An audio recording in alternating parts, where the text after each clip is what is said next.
জয়গুরু, সুপ্রভাত, হরি ওম। ওম অখণ্ড সংহিতা বা অখণ্ড মণ্ডলেশ্বর শ্রী শ্রীমৎ স্বামী স্বরূপানন্দ পরমহংসদেবের অমৃতময় উপদেশবাণী, একবিংশ খণ্ড। কাজ, কাজিয়া ও কীর্তন।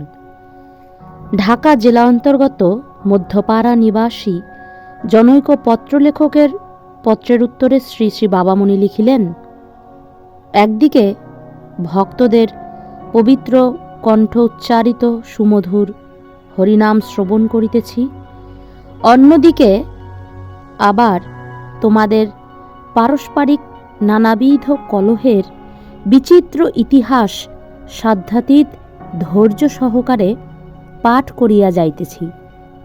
কীর্তন এবং কলহ নিশ্চয়ই সমজাতীয় বস্তু নহে যে একটার সঙ্গে অপরটার তাল মিলাইয়া উপভোগ করা যাইবে।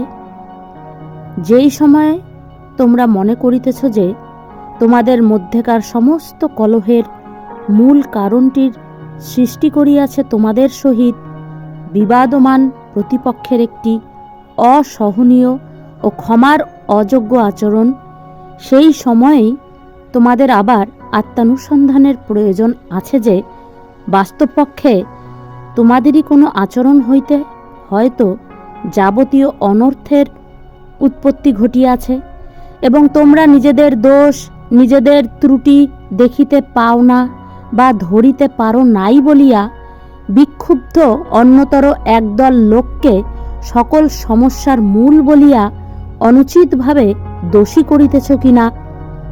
অনন্তকাল কলহ চালাইয়া যাওয়াই যাহাদের লক্ষ্য, তাহারা কদাচ এভাবে বিচার করিবে না। তাহাদের কাছে তাহারাই জগতের একমাত্র নির্দোষ, নিষ্কলঙ্ক, অপাপবিদ্ধ মানুষ, অন্যান্য সকলে দুষ্ট, ঘৃণ্য ও হেয়। কাজ করিবার যাহাদের ইচ্ছা আছে তাহাদের মনোভঙ্গি এইরূপ হইতে পারে না।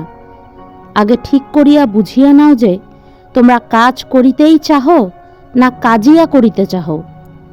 কাজিয়াতে আর কাজে আকাশ পাতাল দূরত্ব।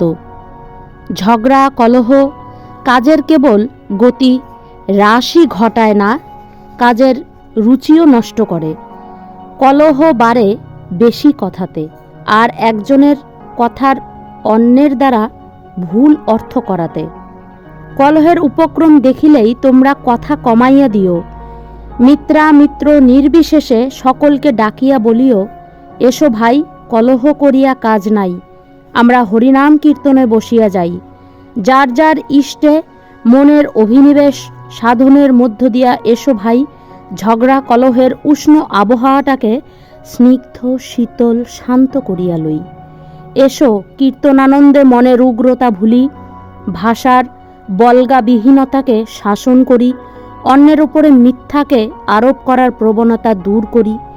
এসো কীর্তনের মাধ্যমে আমরা আত্মশোধন করি, মিলন আনন্দ উপভোগ করি। হরি ওম।